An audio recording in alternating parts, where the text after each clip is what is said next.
Assalamualaikum warahmatullahi wabarakatuh. Selamat datang di podcast kami teman-teman. Selamat malam, apa kabar semuanya? Apakah sehat? Alhamdulillah, semoga sehat selalu ya teman-teman. Nah, langsung saja nih. Di sini pada podcast malam ini kita akan membahas tentang kepenulisan. Nah, ini di samping saya kebetulan sudah ada tamu yang istimewa. Beliau sudah berpengalaman lah dalam hal kepenulisan. Beliau juga pernah juara 1 lomba esai di tingkat provinsi Jawa Tengah 2021 dan juga juara 1 lomba esai pada event JIH Al-Furqon kemarin. Apakah benar? Langsung saja perkenalkan, ini Mas Dika Prasetya. Selamat malam Mas Dika. Malam Mas Husnil. Sehat Mas? Alhamdulillah, lumayan karena cuacanya mungkin sekarang agak tidak baik ya pancaroba, jadi ya sehat-sehat tidak. Alhamdulillah. Langsung saja nih teman-teman. Kita tanyakan langsung ke materi. Awal suka menulis itu gimana sih Mas Dika? Oke, Mas Imron dan mungkin teman-teman yang menyaksikan, jadi saya sebenarnya juga dulu tidak suka, bahkan tidak tahu tentang dunia tulis menulis. Tetapi saat kelas 11, saat itu ada lomba artikel di sekolah saya sekolah di Manusatu Wonosobo, ada lomba artikel dan saya kebetulan ikut. Dan saat itu alhamdulillah dapat juara 1 itu awalnya. Terus karena dari situ, oh ternyata kok saya bisa, saya mikirnya itu saya bisa, tapi ya mungkin masih bisa-bisa di tingkat itulah. Saat itu juga kebetulan setelah itu ada event itu dari Kemenak RI, itu Madrasah Student Leadership Award tahun 2019, yang mana itu ngambil para pemimpin ataupun leader-leader. Itu sebenarnya eventnya para pengurus OSIS di seluruh Indonesia, dan seleksinya untuk ikut program itu melalui tulis menulis, jadi lewat esai. Saya pun saat itu tidak tahu esai itu apa, saya cuman karena saya senang ngomong dan saya senang berpendapat, terus saya coba nulis. Saat itu pun saya belajar dengan adik kelas saya minta koreksi adik kelas saya, setelah itu minta guru, dan alhamdulillah saat itu lolos. Saat itu dari 360 siswa-siswi madrasah se-Indonesia, dan diambil 33 kalau tidak salah, dan diundang oleh Direktur Kurikulum dan Sarana Kelembagaan Madrasah Kemenak RI saat itu di Jakarta. Dan kita 3 hari di sana, ada workshop, terus ada presentasi esai kita, dan itu juga disiarkan di Metro TV saat itu. Saat itu saya tidak mendapatkan juara, tapi ya untuk lolos ke sana pun saya sudah alhamdulillah juga apa-apa lah, dapat juara karena dapat bonus-bonus juga gitu, lumayan. Dapat uang saku dan lain-lain, itu lumayan. Itu di bulan Oktober. Di bulan Novembernya terus saya ikut langsung esai. Jadi pertama saya nulis itu langsung lomba, ada belajar dulu ya, belajar koreksi pas mau lomba itu masuk sendiri. Jadi setelah itu saya ikut ada event di Undip itu esai juga, dan 15 besarnya itu finalisnya diundang di Undip. Di sana kita 2 hari kalau tidak salah atau 3 hari presentasi, terus ada isinya juga, ada wisatanya juga dan lain-lain. Dan saat itu dapat harapan 1, itu belum juara 1, 2, 3 juga. Setelah itu saya itu kan kelas 12, saya mungkin nggak ikut nulis lagi, nulisnya hanya nulis pribadi, mungkin nulis nyoba ide, terus coba saya ini misalnya jadi tulisan bisa tidak hanya sekadar itu. Terus masuk ke Ma'had saat itu tahun 2020, dan itu di Ma'had juga ternyata ada Kataba itu kayak komunitas tulisnya di Ma'had yang sekarang jadi program ya, jadi program mentoring di Mahat. Nah di situ juga akhirnya lebih banyak lagi untuk belajar nulis, dan sekarang sudah ya lumayan. Kalau misalnya sebenarnya belum suka, tapi kalau misalnya pengen nulis itu ya saya nulis, dan kalau misalnya dipaksa nulis mau tidak mau nulis kan. Karena dari situ dunia tulisan sudah tidak asing bagi saya, tapi saya masih sangat belajar karena masih merasa perbendaharaan kata ataupun pengetahuan di bidang tulisan itu masih sangat kurang. Jadi itu sih awal mulanya ya dulu langsung coba itu. Nah itu teman-teman, berarti Mas Dika itu awalnya memang tidak suka nulis Ya. Tapi gimana caranya beliau itu agar bisa mencintai menulis dan sampai sekarang bisa meraih juara-juara dan sampai ke tingkat provinsi gitu. Nah langsung nih, permasalahan saya atau bagi teman-teman juga nih Mas Dika, dalam hal menulis kadang itu kita merasa bosan, terus males, terus kehabisan ide, stuck di tengah-tengah penulisan gitu. Cara mengatasinya tuh gimana sih Mas? Oke, terima kasih Mas Yusuf. Sebenarnya mungkin kalau itu setiap orang itu punya tips masing-masing mungkin dan banyak. Kalau misalnya saya, misalnya kok pertama itu harus suka dulu. Kalau belum suka ya itu pasti susah. Caranya suka bagaimana? Kalau misalnya kata Mas Ali Hamidi itu alumni Prodi IT, itu alumni juga, beliau sangat cinta dunia kepenulisan, bahkan setiap bulan mungkin 3-5 juara yang beliau raih, dan beliau pasti membaca satu buku setiap harinya, itu kan sangat konsisten. Itu katanya adalah pilih satu buku dulu yang kamu suka, kamu baca. Jadi jangan nulis dulu tapi baca dulu. Kalau misalnya kamu sudah suka dengan satu buku, kamu akan mungkin penasaran dengan buku yang lain. Ketika kamu sudah membaca beberapa buku, kamu pasti ingin menuliskan, nggak sekadar ingin membaca, tapi tulisanmu juga ingin dibaca sama orang lain. Itu. Tapi kalau memang kita belum suka membaca, saya juga belum terlalu membaca. Untuk suka nulisnya adalah apa yang kita suka. Misalnya kita suka makan, ya wes kita coba belajar nulis sambil makan. Kita suka wisata, wes ayo kita wisata, tapi di dalam wisata itu ada obrolan minimal atau ada tulisan yang dihasilkan. Jadi lakukan hal-hal yang kita suka dengan kita tetap menulis di situ. Itu kan juga cara biar gak bosan, karena kan ya misalnya kita bosan, kita sukanya apa? Misalnya pas lagi nulis bosan, juga apa-apa istirahat, kamu nonton YouTube, setelah itu nanti lanjut nulis lagi. Atau bahkan kalau saya kadang nulis sambil nonton YouTube. Jadi apa tuh yang kita dapat di YouTube itu ditulis, walaupun itu secara kasar. Ataupun misalnya kita sedang nulis sesuatu, kita searching di YouTube sesuai dengan kebutuhan informasi yang kita butuhkan. Setelah itu setelah kita dapat informasinya, nanti kita tulis. Itu kan itu bisa biar kita tidak bosan. Dan kalau misalnya biar memperbanyak ide ataupun inspirasi, itu kalau saya perbanyak ngobrol dengan orang lain. Kalau biasanya orang yang nulis itu kan terkenal biasanya pendiam, terus mungkin tidak akrab dengan orang lain dan lain-lain. Kalau misalnya saya itu lebih banyak ngobrol dengan orang lain, karena dengan banyak ngobrol dengan orang lain itu pandangannya akan semakin banyak. Kadang ide kita itu kan terbatas, karena kita ya manusia terbatas, pengetahuan kita terbatas. Dengan kita ngobrol dengan orang lain, kita akan dapat pandangan baru yang nanti akan menambah ide-ide kita. Seperti itu.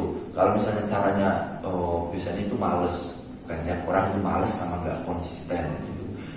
Kalau caranya biar tidak males, ya memang harus terbiasa dulu. Awalnya ya kalau di pondok kan kadangnya ada prinsip dipaksa, terpaksa, terbiasa, bisa luar biasa.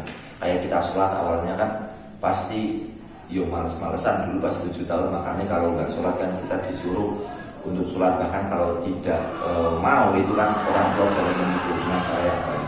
Mungkin awalnya kita dipaksa untuk sholat, lama-lama akhirnya kita mau sholat walaupun dengan cara terpaksa. Akhirnya kita terbiasa untuk sholat, ya wes biasa, walaupun mungkin masih ada rasa-rasa males dan lain sebagainya, tapi tetap terbiasa. Dan akhirnya sampai kita di titik bisa. Sekarang mungkin kita di titik bisa yang Yuk, bisa kita sholat 5 waktu ya biasa aja kan, bukan jadi beban karena sudah biasa. Dan mungkin ada orang-orang yang sudah di fase luar biasa yang harusnya sholatnya 5 tapi dia bisa sampai 7 karena tambah tahajud, tambah duha, tambah 8, 9, 10 tambah rawatib dan lain sebagainya kan banyak. Jadi memang harus ada prinsip itu. Selain itu, kalau misalnya di Jepang teman-teman tahu itu ada namanya prinsip kaizen. Kai itu artinya adalah perubahan, zen itu artinya adalah kebaikan. Jadi itu kai itu perubahan, zen itu kebaikan. Kaizen itu adalah sebuah prinsip untuk mengubah manusia menjadi lebih baik. Prinsip kaizen ini di Jepang itu biasa dikenal dengan prinsip 1 menit. Jadi orang Jepang itu kan terkenal ulet ya, ulet, konsisten itu dan juga rajin. Itu karena memakai prinsip itu. Misalnya ketika kita ingin belajar nulis, sempatkan waktu kita setiap hari 1 menit untuk menulis. Gak usah lama-lama, 1 menit saja. Walaupun misalnya setelah 1 menit kita masih ingin masa 1 menit atau sebentar, kita akhirnya ingin nambah 5 menit, 10 menit. Kalau kita 1 menit saja belum terbiasa, jangan ditambah dulu. Jadi prinsip itu memang 1 menit dulu, sampai benar-benar kamu merasa tulis itu 1 menit itu kebiasaan bagi kamu, dan kamu tidak terbebani ketika harus menyempatkan waktu 1 menit untuk belajar menulis. Ketika kita 1 menit itu sudah terbiasa, kita bisa tambah waktunya, misalnya 2 menit ataupun 5 menit. 5 menit kita sudah terbiasa, kita tambah setengah jam sudah terbiasa, kita bisa tambah. Jadi jangan tambah waktunya kalau misalnya kita belum terbiasa melakukan sesuatu. Nah itu tidak hanya bisa diterapkan di dunia tulisan, tapi bisa diterapkan di dalam hal apapun. Itu adalah sebuah prinsip yang familiar sebenarnya di Jepang dan itu digunakan di banyak negara di seluruh dunia. Dengan demikian, orang-orang yang bisa menggunakan prinsip kaizen ini dengan baik, itu nantinya akan jadi pribadi yang konsisten dan akan pribadi yang tidak malas dalam melakukan sesuatu. Seperti itu maksudnya. Gitu. Yang pertama terpaksa, intinya dipaksa dulu, terbiasa, nah nanti hasilnya juga akan terasa. Nah, langsung yang terakhir pertanyaan terakhir, pesan terakhir nih buat saya maupun pendengar semuanya, teman-teman semuanya, agar kita bisa konsisten dalam menulis, bisa suka dalam menulis. Pesannya Mas Dika. Oke, karena kita semuanya mahasiswa, saya Mas Susil mahasiswa dan mungkin teman-teman yang menyaksikan itu juga mahasiswa, bahwa suka atau tidak suka kita dengan dunia tulisan, saat kita ingin lulus menjadi mahasiswa, ingin menjadi sarjana, kita harus menghasilkan tulisan. Karena kan semuanya pakai skripsi. Jadi nggak apa-apa kamu nggak suka, nggak apa-apa kamu nggak mau nulis, tapi ingat tuh, kamu nanti kalau mau lulus syaratnya harus buat tulisan. Gimana caranya kita bisa membuat tulisan kalau kita tidak belajar menulis? Kan tidak mungkin. Oleh karena itu, karena tujuannya adalah membuat tulisan, sekarang kita harus belajar menulis. Kita itu kalau misalnya sudah punya tujuan, harusnya kita tahu jalannya kemana. Kadang ya itu kita tidak tahu tujuannya, makanya kita tidak mau belajar.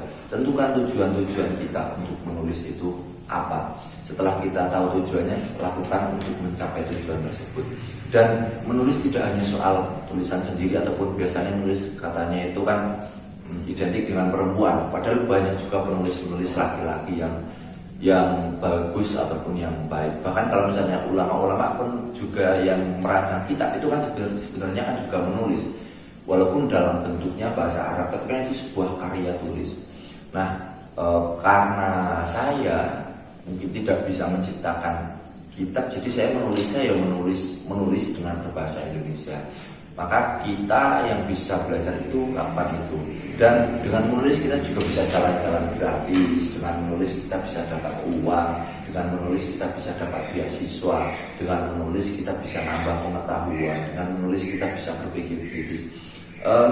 Contohnya itu, saya dulu waktu yang di Kemenak RI itu akhirnya datang ke sana ketemu orang-orang yang luar biasa, dan saya juga dapat beasiswa dari sana, dan relasi itu tidak hanya stuck setelah acara itu selesai enggak, kita masih berhubungan sampai sekarang, dan banyak teman-teman saya yang sekarang menjadi orang-orang yang hebat dan saya masih bisa bertanya ke mereka.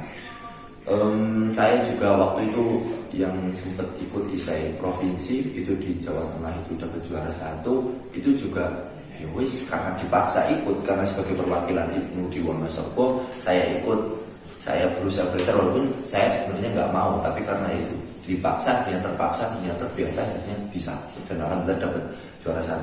Saat di Ma'had juga setelah dapat juara 1 isai provinsi itu di tahun 2020 bulan Desember, di 2021 benar yang masuk lagi, di 2020 sebelumnya saya itu sempat dapat juara 1 menulis isai santri se-Indonesia, itu diajarkan PWNU Jawa Tengah dari 300 peserta, dan itu kita sempat presentasi, itu kalau nggak salah hadiahnya 2 juta. Bagi kita kan mahasiswa 2 juta kan ya lumayan, nggak lumayan lagi, akeh malah, itu hal yang banyak. Dapat 2 juta, dan saya sempat diundang di TV Nusantara sebenarnya di Surabaya saat itu, tapi kan di 2020 akhir itu kan maraknya COVID, harus tes harus ini, dan saya tidak mendapat izin bapak saya karena di Jawa Tengah memang lagi prodi, itu lagi darurat, jadi saya tidak diizinkan. Jadi dengan menulis ternyata kita bisa diundang, dan sempat diundang di televisi, itu TV Nusantara, TV-nya NU kalau tidak salah. Tapi karena tidak bisa ya tidak jadi. Dan di tahun 2021 itu juga saya jadi delegasi UIN di Aceh. Saat itu juga menulis proposal cuman dalam bentuk karya. Nah itu juga. Jadi tulis itu nggak cuma sekadar ide, tapi dari tulisan itu kita bisa menghasilkan karya. Kalau saya biasanya saya mau nulis, kalau tulisan itu bisa menghasilkan, entah itu menghasilkan ide, entah itu karya, yang penting itu bisa manfaat, kan katanya khairun nas anfa'uhum linnas, katanya seperti itu. Jadi kata Rasulullah ya, karena itu hadis, dan itu ya memang dengan tulisan itu kita bisa manfaat. Bahkan kata Ali bin Abi Thalib, dengan tulisan itu walaupun jasad kita mati, tulisan kita nggak akan pernah mati, karena tulisan itu bisa dibaca sampai kapan. Itu mungkin yang pesan-pesan ataupun keuntungan-keuntungan yang bisa kita dapat, yang bisa kita ingat agar kita bisa punya motivasi lebih untuk belajar menulis. Jadi tulisan tidak hanya sekadar kita riset terus kita nulis, tapi banyak hal-hal yang bisa kita dapat. Selain hal-hal yang kita dapat, banyak hal-hal yang bisa kita berikan kepada orang lain. Karena outputnya manusia itu kan memang harus bermanfaat bagi orang lain. Mungkin itu masih seluruh dari saya. Nah, begitu teman-teman. Mari kita cukupkan podcast pada malam hari ini. Terima kasih Mas Jika. Semoga kita bisa mengambil poin-poin yang ada pada podcast malam hari ini dan bisa bermanfaat bagi saya maupun teman-teman semua. Sekian dari kami. Jika ada salah tutur kata, mohon maaf yang sebesar-besarnya. Wassalamualaikum warahmatullahi wabarakatuh. Waalaikumsalam warahmatullahi wabarakatuh.